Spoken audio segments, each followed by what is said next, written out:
a las 5 con Alberto Padilla.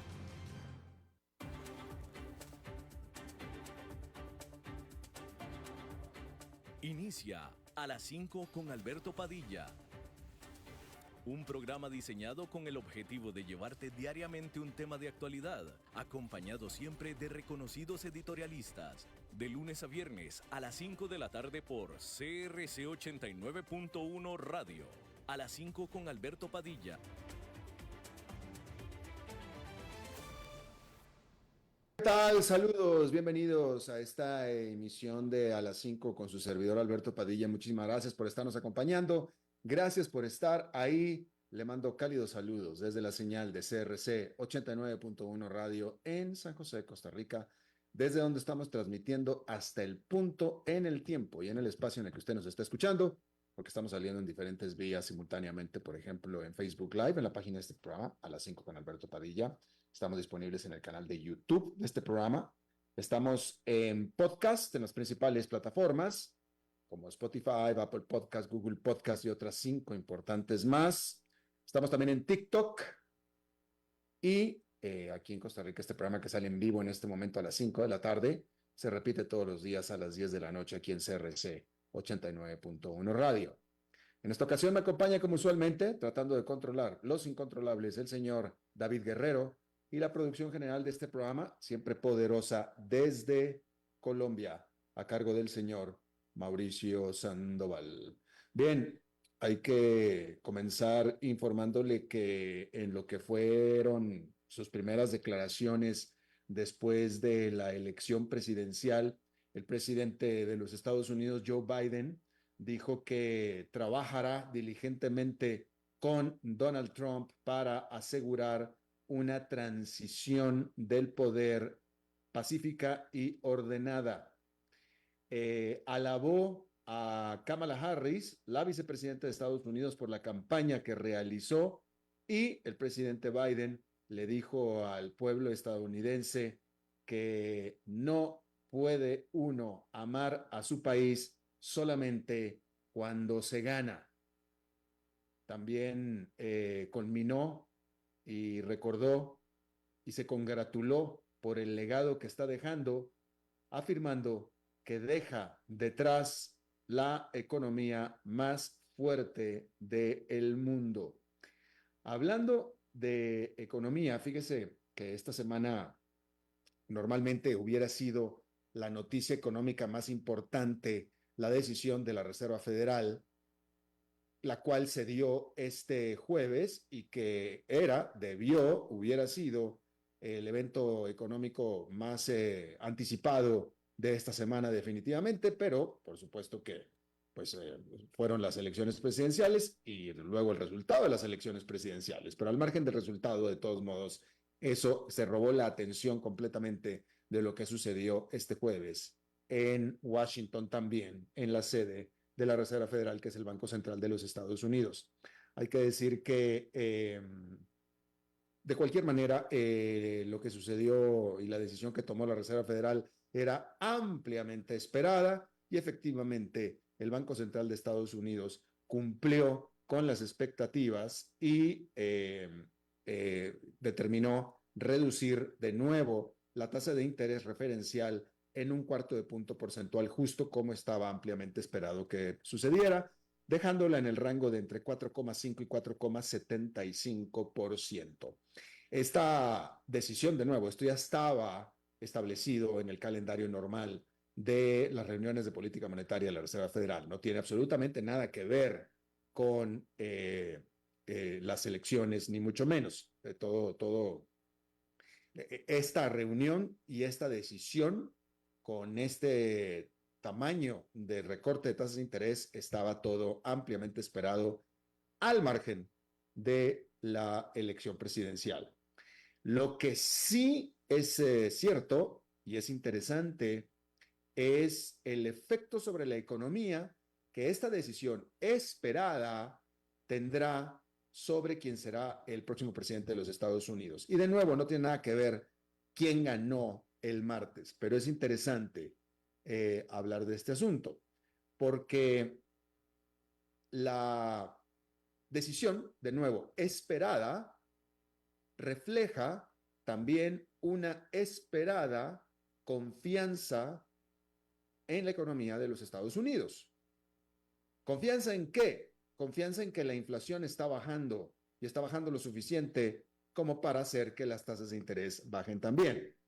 ¿Sí? Eso es en cuanto hoy, la decisión de hoy. La pregunta, por supuesto, es ¿qué tanto más la Reserva Federal continuará bajando las tasas de interés?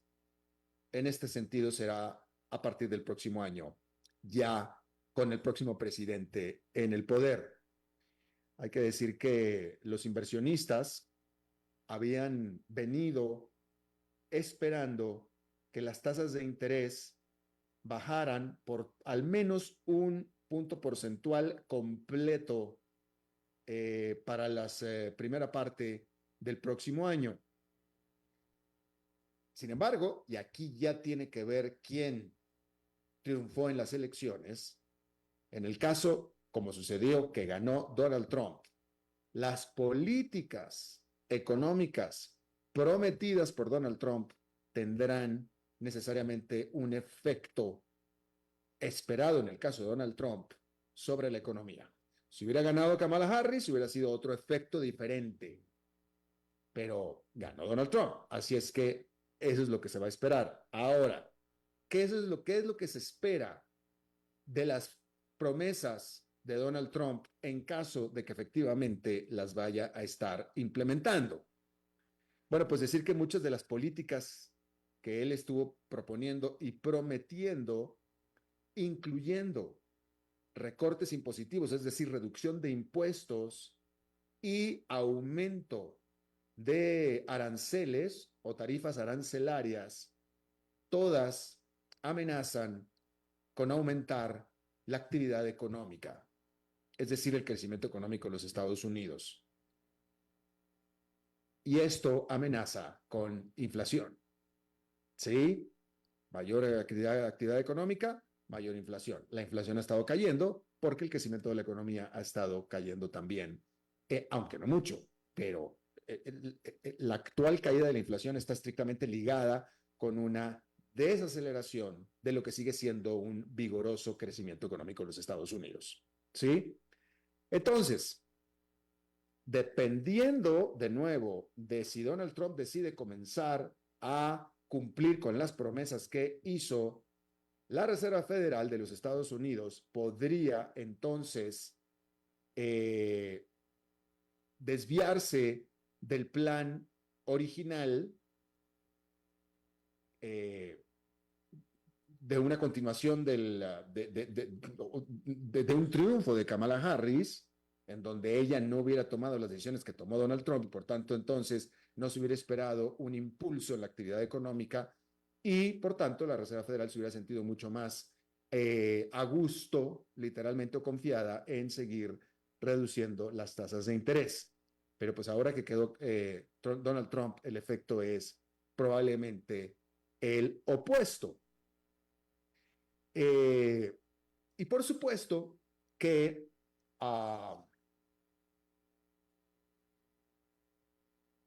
si la Reserva Federal, estos son supuestos, ¿ok?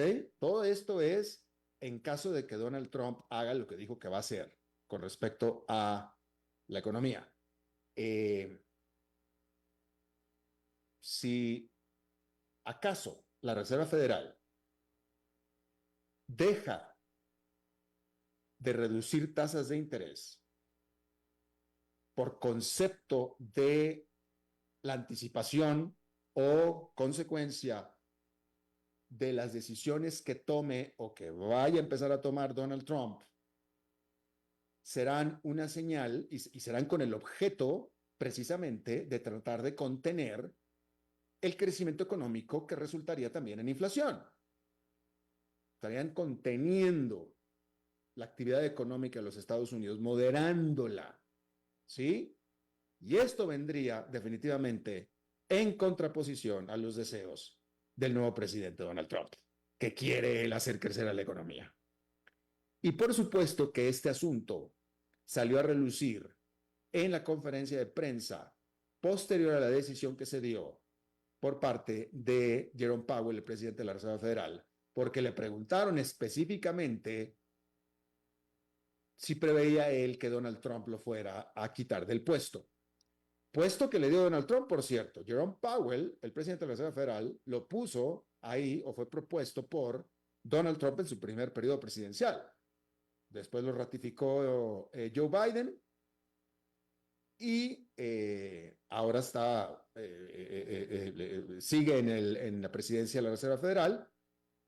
Pero recuerde usted que el Banco Central de Estados Unidos, la Reserva Federal, es un ente autónomo, ¿sí?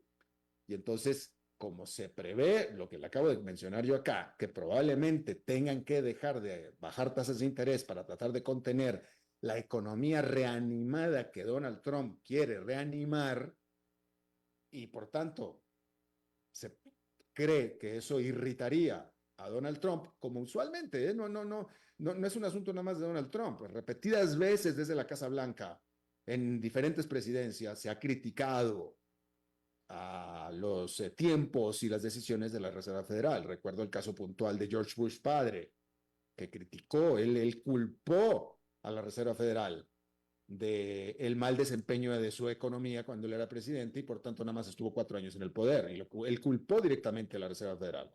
Y bien, entonces, como esto ya se tiene en el radar, le hicieron la pregunta directa a Jerome Powell esta tarde en Washington sobre si acaso el presidente Donald Trump podría removerlo de su cargo. Y la respuesta de Jerome Powell fue: el presidente no me puede quitar del cargo de manera legal y no tengo pensado irme. Esa fue la respuesta de Jerome Powell. Pero para que vea que esto ya está en el radar de los observadores en Estados Unidos y en el mundo también, por supuesto. Por cierto que la Banco Central de Inglaterra también tomó la decisión este mismo jueves también de bajar la tasa de interés y lo mismo en 25 puntos base, un cuarto de punto porcentual. Bueno, nadie menos que Vladimir Putin, el presidente de Rusia, felicitó a Donald Trump por su victoria y lo llamó un hombre valiente por haber sobrevivido un intento de asesinato en julio, como usted recuerda. Lo dijo un hombre valiente. No sé qué esté pensando Vladimir Putin. Yo creo que él está pensando que si él sobrevive a un eventual ataque de su vida, también sería un hombre valiente. No sé, vaya, pues sobrevivió, punto. Que si es valiente o no, bueno, ahí está. Pero lo llamó a eso porque de casualidad, afortunadamente, de casualidad, quedó ileso de este ataque, ¿no? No me parece que tenga nada que ver con valentía, pero el punto es que lo llamó un hombre valiente. Mientras tanto, Volodymyr Zelensky, el presidente de Ucrania, dijo que tuvo una conversación productiva con el presidente electo Donald Trump. Sin embargo, dentro del mismo conferencia de prensa, dijo que Zelensky fue de la opinión que el deseo, porque recuerde, Donald Trump lo único que ha dicho es que él quiere resolver el conflicto ruso-ucrania de manera rápida. Es todo lo que dice. Dice que él buscará solucionarlo de manera rápida. No dice cómo y no dice qué va a hacer. Todo el mundo infiere que se trata de simplemente dejar de ayudar a Ucrania. A ese respecto, precisamente, Volodymyr Zelensky dijo que ese deseo expreso de Donald Trump de resolver la situación muy rápidamente podría significar que Ucrania pierda la guerra, es decir, que Rusia se quede con lo que ha quitado de territorio ya a Ucrania. Y eso es algo que el presidente Zelensky no quiere. Así es que ahí lo tiene usted. Otro evento que sucedió este miércoles y que no lo pudimos comentar por razones obvias, mientras que en los Estados Unidos se está formando un nuevo gobierno, en la economía más grande de la Unión Europea, en Alemania, se está deshaciendo en la práctica el gobierno actual. Hay que decir que el líder de la Unión Democrática Cristiana de Alemania, Friedrich Merz, conminó al canciller de Alemania, Olaf Scholz, a que invoque o convoque a un voto de confianza tan pronto como la próxima semana, lo que desataría el camino hacia unas elecciones para el mes de enero.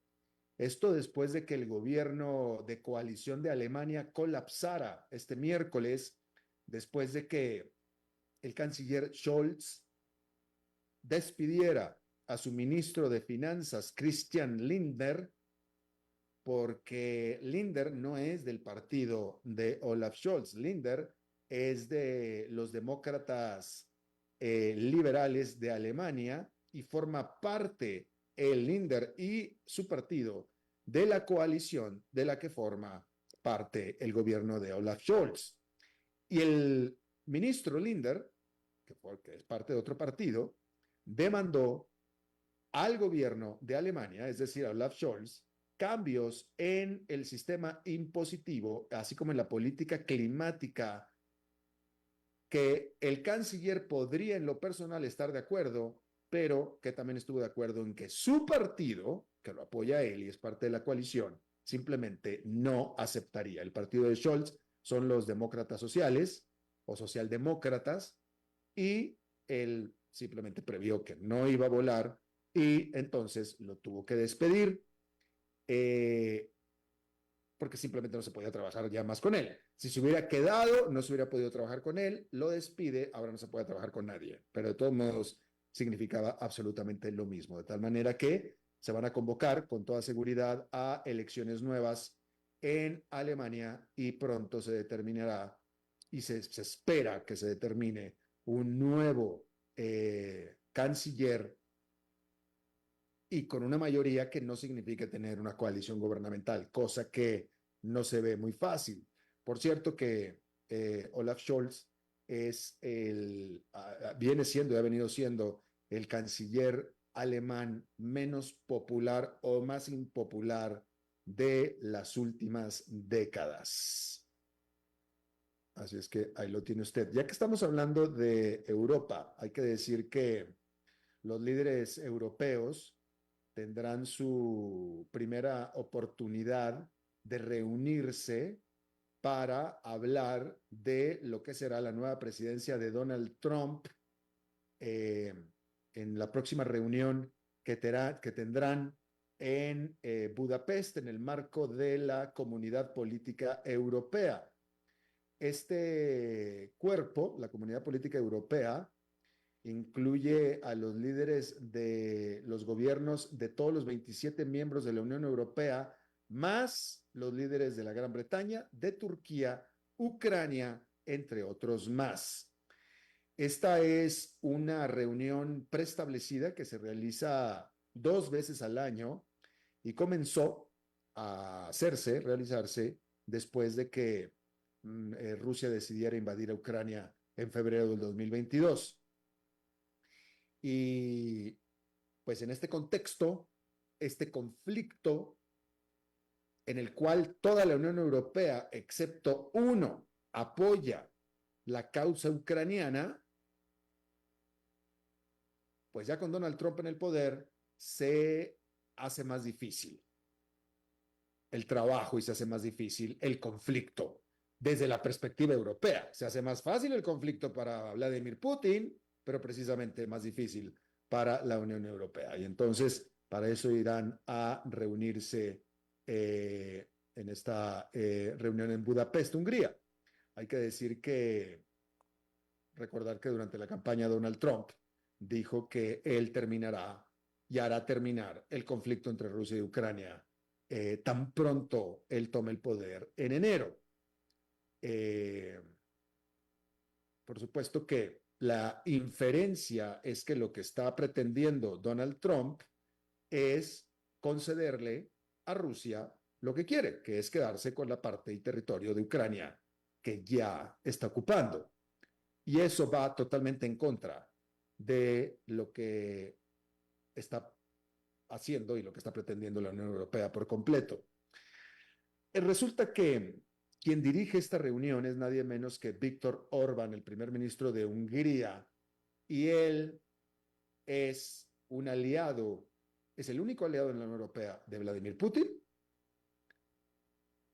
y básicamente el único aliado en la Unión Europea también de Donald Trump, ¿sí? Del cual es bastante amigo. Y Donald Trump se ha referido en los mejores términos a este presidente autoritario de Viktor Orbán. Por cierto, que fue uno de los primeros que lo felicitó a Donald Trump. Básicamente, Víctor Orbán está en contra. Pues de nuevo, al ser aliado de Vladimir Putin, es prácticamente un paria dentro de la Unión Europea. Pero pues es un paria que tiene ahora de su lado a Donald Trump. Así es que veremos qué es lo que sucede ahí en ese asunto. Mencionarle que Cuba, de nuevo, otra vez toda la isla sin luz. Otra vez, de nuevo, por otro huracán más, el huracán Rafael, el cual atacó la isla en este miércoles, de acuerdo a lo que informa la propia Compañía Nacional de Electricidad de Cuba. Más de 70,000 personas fueron evacuadas por esta huracán Rafael, y como usted sabe, Cuba, aún sin los huracanes, ya venía sufriendo de apagones, pero luego encima tuvieron los huracanes por fallas técnicas debido a primordialmente falta de combustible para alimentar a las plantas generadoras de electricidad de Cuba, que son a base de combustible fósil, a base de diésel o combustóleo. Así es que ahí lo tiene usted, ese asunto. Algo que quería yo comentar con usted rápidamente, cambiando de tema, fíjese, esta es una noticia de ayer. Esta es una noticia de ayer. Son dos noticias y las dos noticias se dieron ayer.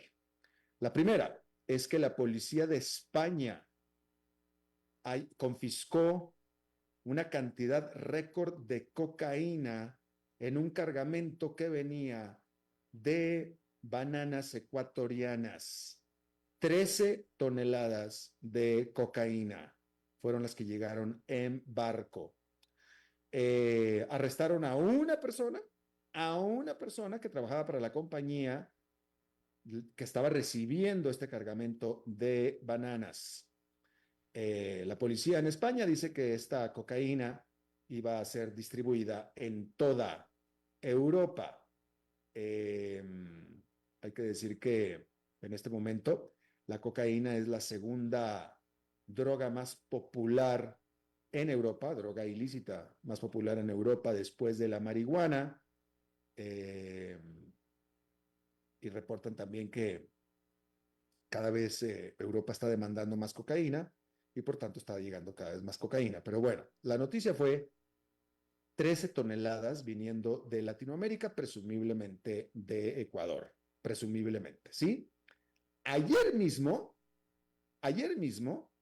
las autoridades mexicanas en el Pacífico mexicano dieron con un submarino, que le llaman un submarino, que transportaba un submarino de Sudamérica, con sudamericanos a bordo, de los cuales no se informó qué nacionalidad tenían, pero en este allanamiento de esta embarcación de ayer miércoles, se confiscaron, se confiscaron 6 toneladas de cocaína. 6. Y entonces el punto es que en un solo día fueron confiscadas 19 toneladas de cocaína. 19. O sea, pónganse a reflexionar un poquito lo que son 19 toneladas de lo que sea. De lo que sea. Acá estamos hablando de cocaína en un solo día. 19. Y siempre se ha dicho y se ha afirmado que solamente se confisca una pequeña fracción de lo que se produce normalmente en América Latina. ¿Me sigue por donde estoy yendo? Si nada más en un solo día se confiscaron 19 toneladas de cocaína en dos operativos diferentes, en un solo día, ¿cuánta cocaína sale de Latinoamérica hacia el resto del mundo al día? Qué pena, somos una potencia galáctica en la producción de cocaína. Tremendo, si nada más se confiscó una pequeña parte de lo que se produce y fueron 19 toneladas, imagínese usted entonces la envergadura y el volumen de lo que se produce de cocaína en América Latina. Y francamente nos damos cuenta que es una guerra totalmente perdida, porque es que no puede ser posible. 19 toneladas. Fíjese usted en esa cifra. Vamos a hacer una pausa y regresamos con nuestra entrevista de hoy. El tránsito Continuamos escuchando a las 5 con Alberto Padilla.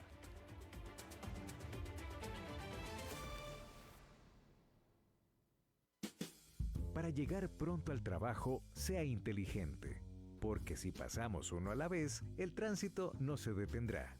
Por eso, sea cortés, uno a la vez. Un mensaje de esta emisora asociada de Canara. Transcomer presenta Visionarios. Mi nombre es Richard Palacios, tengo 30 años. Desde el primer momento la persona encargada de Transcomer que me contactó fue muy transparente con toda la información. Me dijo cuánto iba a ganar desde el día 1 y gracias a eso hemos podido comprar un carro o comprar una casa de contado básicamente. Transcomer. Desde 2003 hasta que lo logres.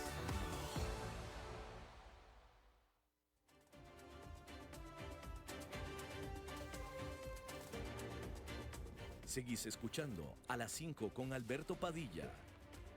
Así que, pero ya quedamos, voy a ir a San José y allá nos juntamos. Ok.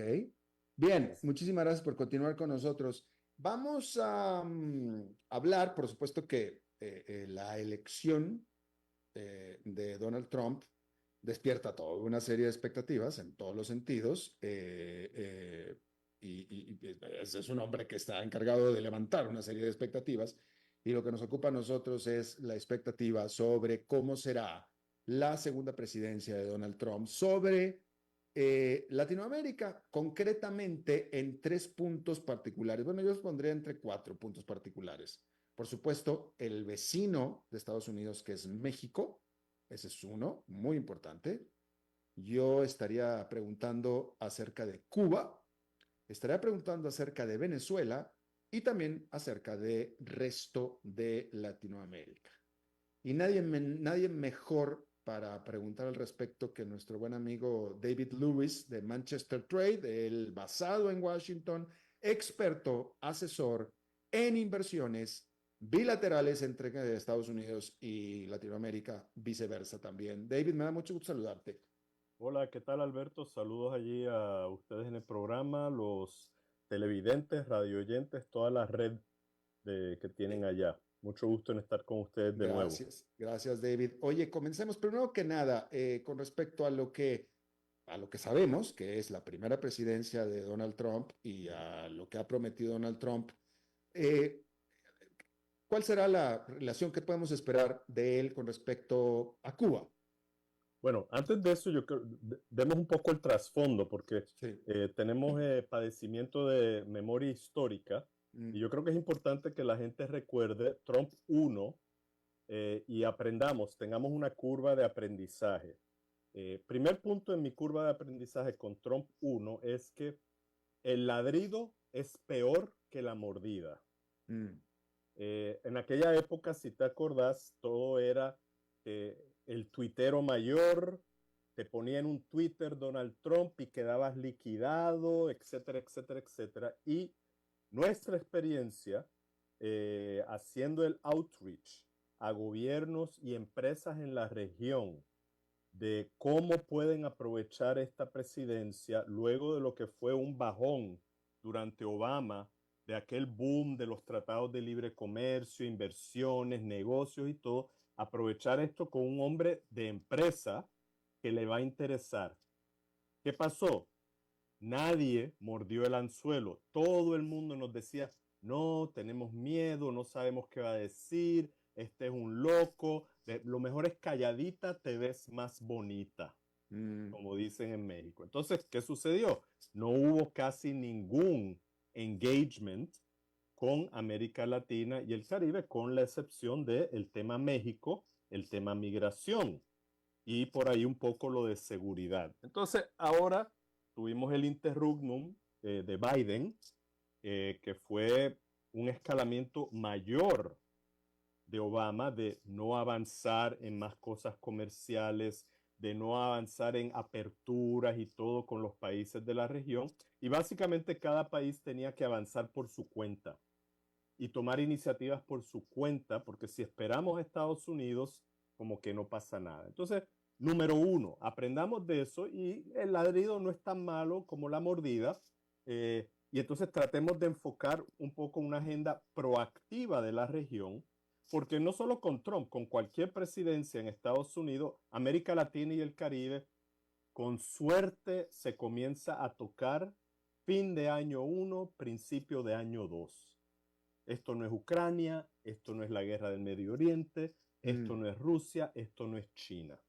Sí hay un país que sí comienza uno, que es México, y podemos hablar de eso, los detalles, no solo es el contenido de México como el socio más importante de negocios para Estados Unidos, pero también el calendario que hay con México por la revisión del TEMEC. Entonces, Cuba, nuestra visión con Cuba, mira, desastre total, no pasa nada, no lo toques, porque cualquier cosa lo que pasa es que te vas a llenar de M.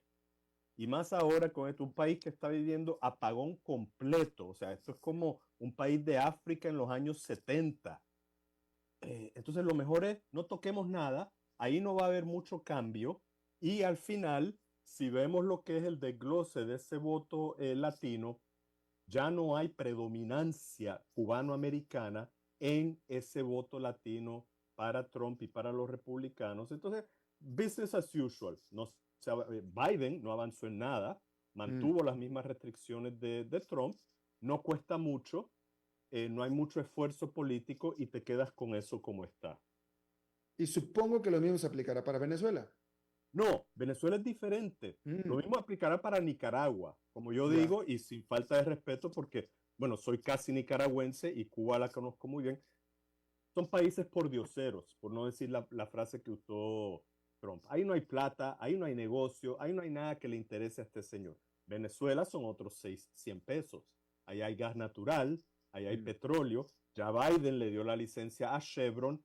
Yo no creo que vamos a vivir un Estados Unidos donde Donald Trump va a quitarle ese negociazo de billones de dólares a Chevron. Todo lo contrario. Yo lo que creo que le va a decir al señor Maduro, mira, nosotros queremos ese negocio.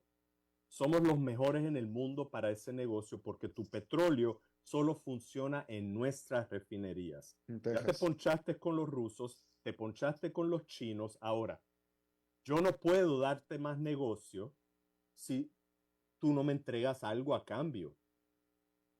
Y esa va a ser la negociación.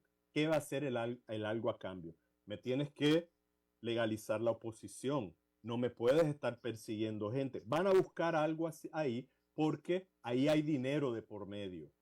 Y lo que sí sabemos de Trump 1 y ahora Trump 12, si hay dinero de por medio, él va a buscar algo ahí. Y a Maduro también le interesa el dinero de por medio. Exacto, bueno, Maduro sobre todo, pero ¿qué sucede? Al final él no está para tomar la iniciativa, aunque viste que lanzó el que gane la presidencia, entendemos que va a tener que dialogar con nosotros, etcétera, etcétera, etcétera. Entonces...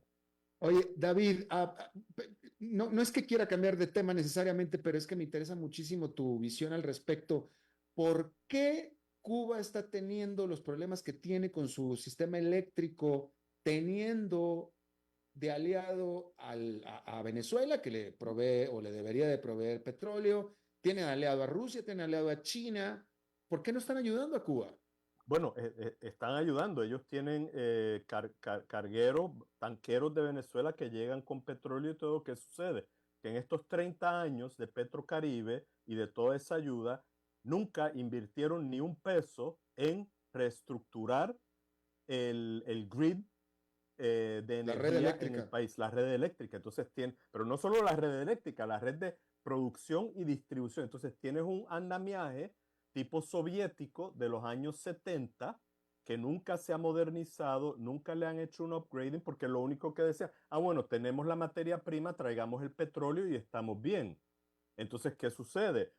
Tarde o temprano, por más petróleo que tengas de Venezuela, si no tienes refinería, si no tienes una matriz energética que pueda absorber eso, no vas a llegar a ningún lado. Y en el mundo de la energía, es ahí donde está el negocio. Mucha gente habla de gas natural, vamos a hacer esto. Ok, mínimo una planta de gas natural en cualquier lugar del mundo son 3 a 4 mil millones de dólares de una inversión.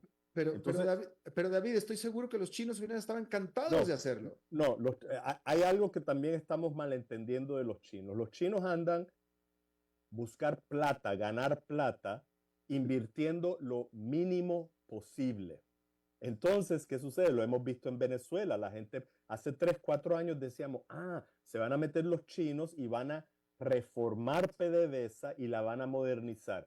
Cuando vieron la cuenta, reformar PDVSA y modernizarla toma 10 años y cerca de 10,000 millones de dólares. Entonces, ahí pararon y dijeron, espérate, esto como que es demasiado. Yo sí quiero estar en el área de Estados Unidos, en su patio trasero, pero como que una inversión así de grande no me atrae tanto. Entonces mejor me quedo molestando allá por Taiwán, en Asia, que es mi barrio, y acá hago un par de cositas. Lo hemos visto igual, la presencia china en Ecuador, en Perú, metiéndose con toda la pesca, es básicamente ir, coger y se van. Ahora veremos con este nuevo puerto en Perú, si hay algo. El grande. Sí. O sea, hermanitas de la caridad no son. No, ellos están buscando ganar plata Ya. y mucho de esto implica inversión. ¿Qué sucede? El apetito para esa inversión en un lugar como Venezuela sí lo tienen las grandes empresas americanas porque ven que ese es el futuro, o sea, dejar caer la reserva más grande de petróleo y gas del mundo solo porque tienes un detallito de un político que no entiende cómo es. No, busquémosle una vuelta, démosle una vuelta. Eso. Se arregla, se arregla. Sí, I mean, Se arregla. son Oye, demasiados ceros después del primer dígito para ignorarlo. Cuba no hay esos demasiados ceros. Ahí es un black hole y yo creo que muchos republicanos de línea dura, luego de que ni con Venezuela, ni con Cuba, ni con Nicaragua pudieron resolver durante Trump 1, se han dado cuenta de que, mira, si no hay oferta-valor y algo que redunde positivo, esos problemitas, mejor dejarlos ahí. pura distracción. De repente por su cuenta, un día, por osmosis, desaparecen o algo. Pero nosotros meternos a ese problemita, yo no les veo apetito. Ya. Bueno, entonces nos vamos a México. México es el segundo, tercer socio comercial de Estados Unidos. Ahí también hay chavitos, ahí hay plata también. Y por alguna razón u otra, Donald Trump insiste en darle de palazos a México. Bueno, ahí yo creo, para cualificar lo que dices, dependiendo de la quincena del mes, es segundo, es tercero y a veces llega hasta primero. Exacto, Pero sí.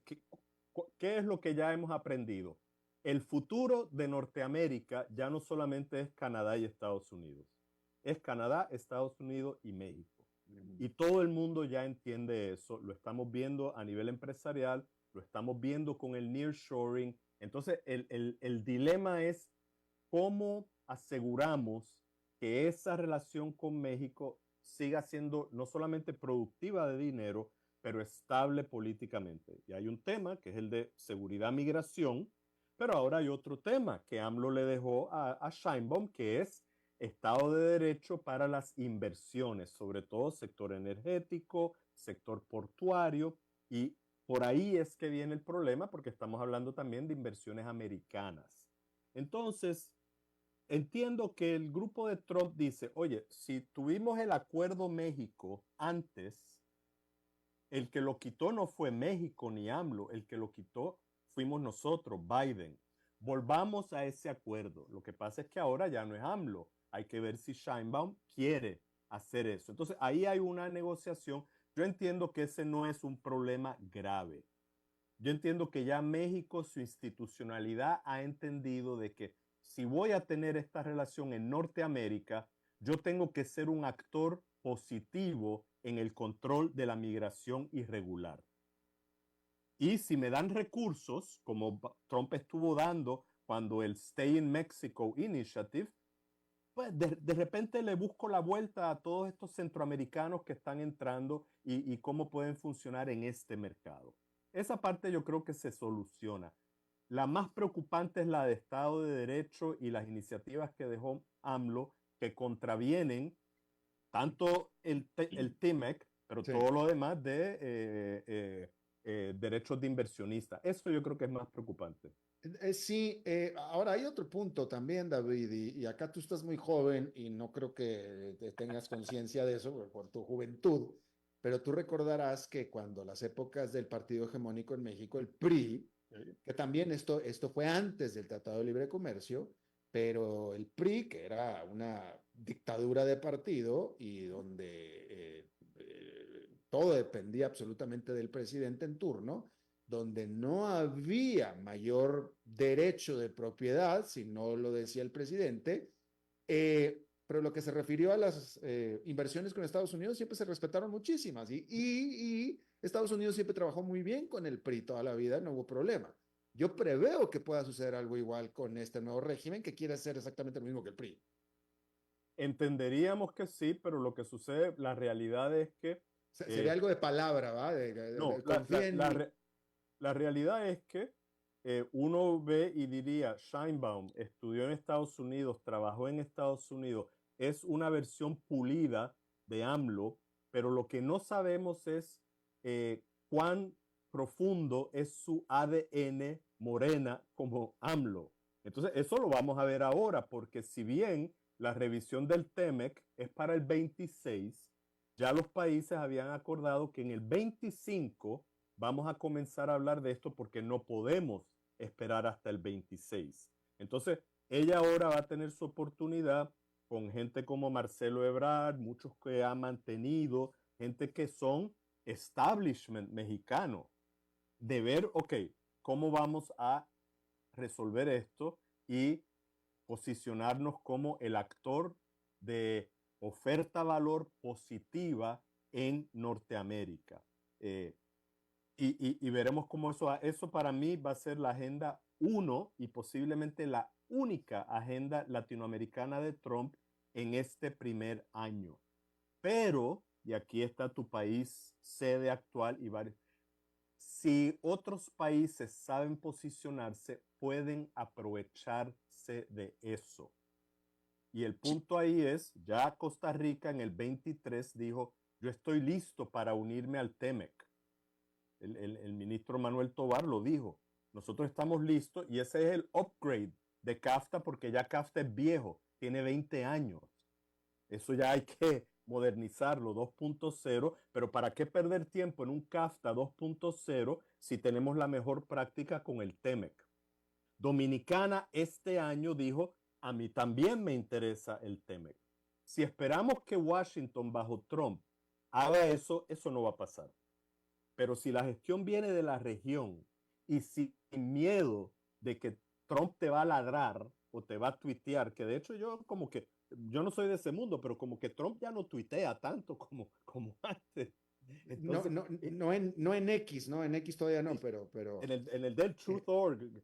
Pero sí. Entonces pienso que par de países de la región pueden posicionarse muy bien para agarrar como Panamá también. Y Panamá, disculpa, lo que pasa es que Panamá tiene que hacer un catch-up porque estuvieron 4 años en el medioevo y ahora tienen que alcanzar lo que ha hecho Dominicana y Costa Rica y se tienen que mover bien rápido. Son países chips para microprocesadores, pero en 4 años no hicieron nada.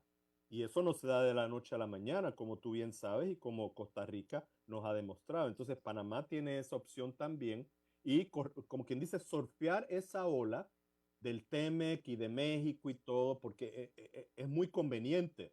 Pero hay que tomar la iniciativa. Si se sientan a esperar, como hemos hecho toda la vida, a ver qué nos dice Washington, me temo que eso no va a avanzar. Y bueno, a lo mejor no es tu especialidad, pero otro presidente que también hizo sufrir muchísimo Donald Trump en Norteamérica fue Justin Trudeau, y resulta que Justin Trudeau sigue ahí. No creo que esté muy contento de que vuelva otra vez Donald Trump. Sí, bueno, Canadá lo que sucede es que Trudeau ha tenido problemas domésticos y no ha podido, como quien dice, en inglés decimos flex the muscles of Canadá como socio muy impopular en actualmente. TEMEC y la región. Entonces creo que ahora hay una gran oportunidad. Básicamente le han dejado la cancha a Estados Unidos, pero o sea, no es como que Canadá es un socio minoritario. O sea, la inversión canadiense en la región, la importancia de Canadá en esa cadena de valor Norteamérica es muy importante y creo que hay una oportunidad ahí si él entiende que tiene capital político. Lo que me dice mucha gente es que el problema que él tiene todavía es un problema doméstico del control que le han impuesto, perdió votos en su elección nacional y a ver cómo eso anda. Mucha impopularidad. Última pregunta rapidísima. Pregunta, ¿se va a agravar el conflicto con China y esto va a ser de beneficio para México, por ejemplo? Mira, yo creo que hasta que la posición de Lighthizer y todo el equipo que viene es hasta que China entienda que tiene que cambiar, nosotros vamos a seguir hacia adelante. Entonces, eso, la perspectiva es decisión de China, porque hasta la fecha no han hecho nada positivo. ¿Qué significa para México y otros países? Bueno, que el movimiento que han estado haciendo de nearshoring y de centrarse, sobre todo México, como la fábrica de las Américas, eso es muy positivo, pero lo han hecho también de una manera que nadie se crea que es que México se está desinvirtiendo de China y Asia, no, todo lo contrario. Lo que están haciendo es balanceando esa situación sin quedar mal ni con Dios ni con el diablo, porque nadie va a cortar China de un día a otro. Eso claro. Pero yo creo que sí hay un movimiento y aquí hay una ventaja. AMLO la supo manejar bastante bien. Creo que Sheinbaum va a poder de que, bueno, si es en el área económica, si no está violando nuestro ADN priista, como dices, el nacionalismo mexicano, nos sale muy bien ser el mejor socio económico de Estados Unidos con Biden, con Trump, con Harris, con quien sea. Entonces creo que esa parte puede salirle bien a México. Ya. Bueno, pues David Lewis de Manchester Trade, esta empresa consultora de inversiones y comercio basada en Washington. Te agradezco muchísimo, mi querido David, por tu siempre muy buena disposición a charlar con nosotros. A ustedes, y estamos a las órdenes, ya que pasamos el fin del circo, ahora el tiempo está mucho más flexible, así que le dices a tu equipo que cuando me necesiten, ahí estamos a las órdenes, y si Dios quiere, en el 2025 llego al estudio en vivo. Ah, bueno, perfecto, ¿no? Aquí te recibimos, claro que sí, con mucho gusto. Gracias, David, un abrazo. Buenas tardes. Buenas tardes. Bueno, y siendo jueves, vamos a cerrar el programa con el segmento, el espacio, micrófono abierto, para que se regodee.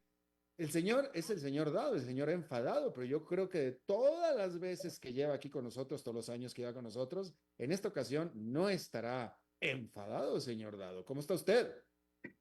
Estoy un poquito con la bola al piso. Pero Padilla, ¿cómo? te cuento, ¿no? Más allá del resultado electoral, que ya pasó bastante tiempo desde un punto de vista noticioso, ya, bueno, Trump con 312 votos en el colegio electoral, con más de 70 millones de votos, el voto popular, el candidato más votado, Padilla.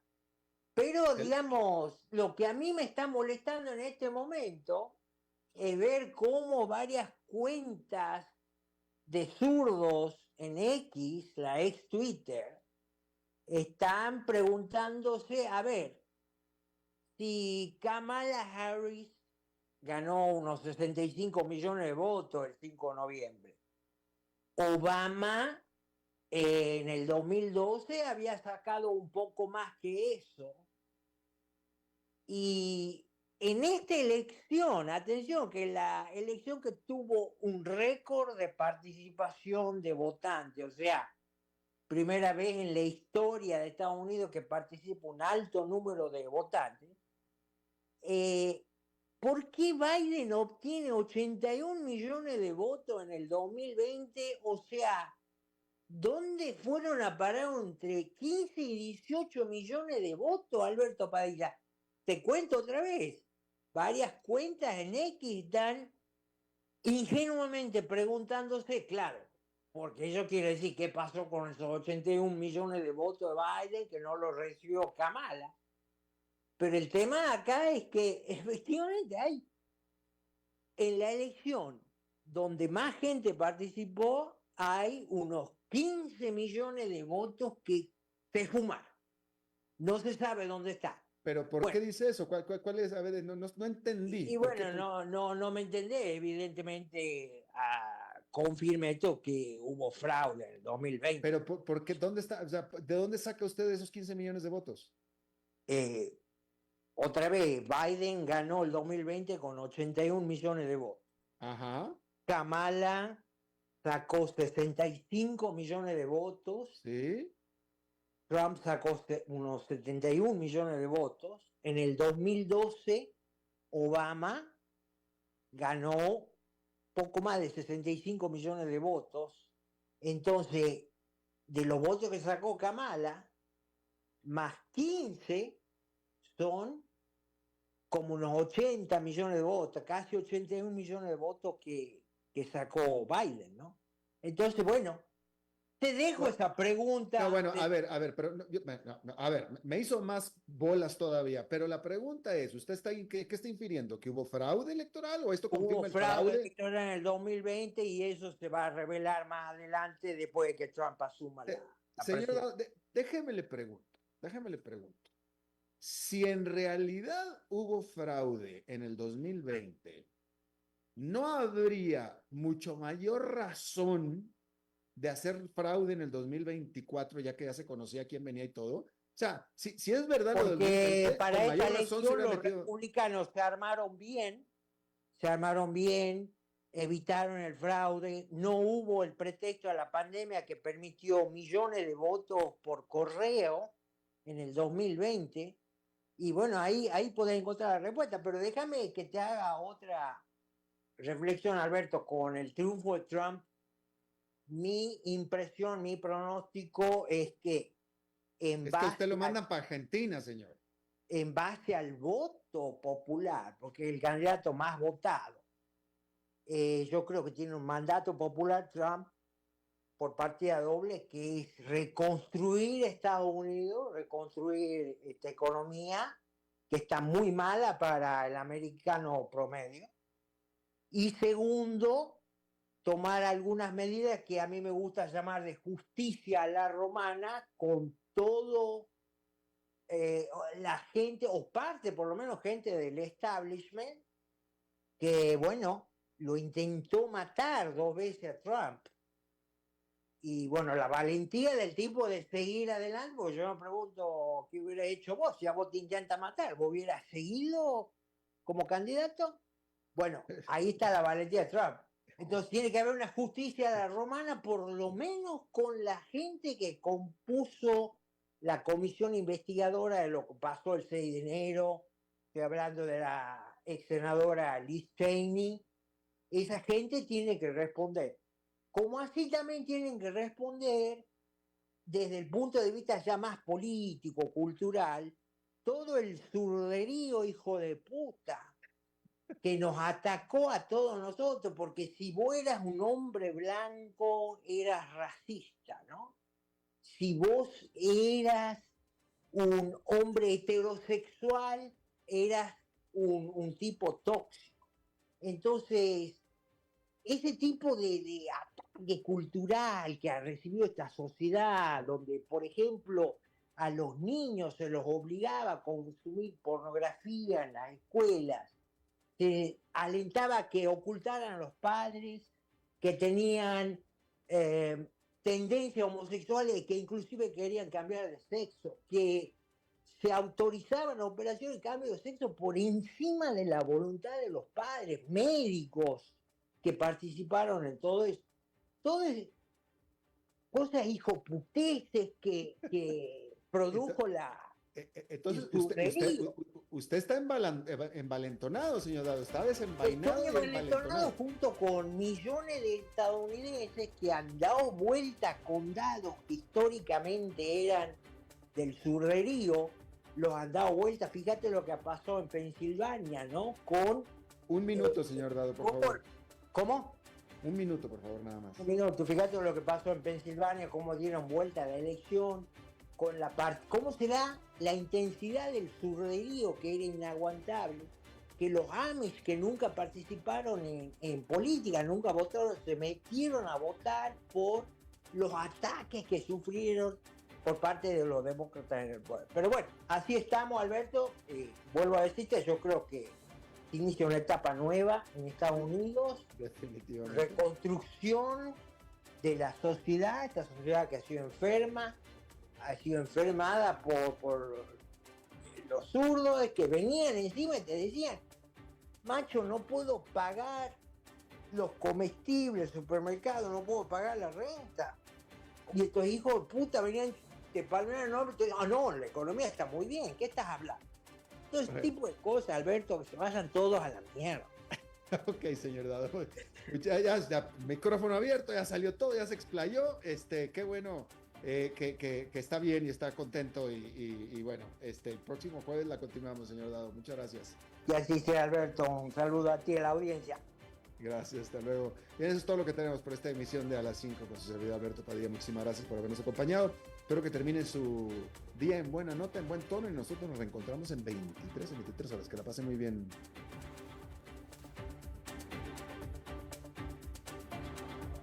Concluye A las 5 con Alberto Padilla. Un programa diseñado con el objetivo de llevarte diariamente un tema de actualidad, acompañado siempre de reconocidos editorialistas.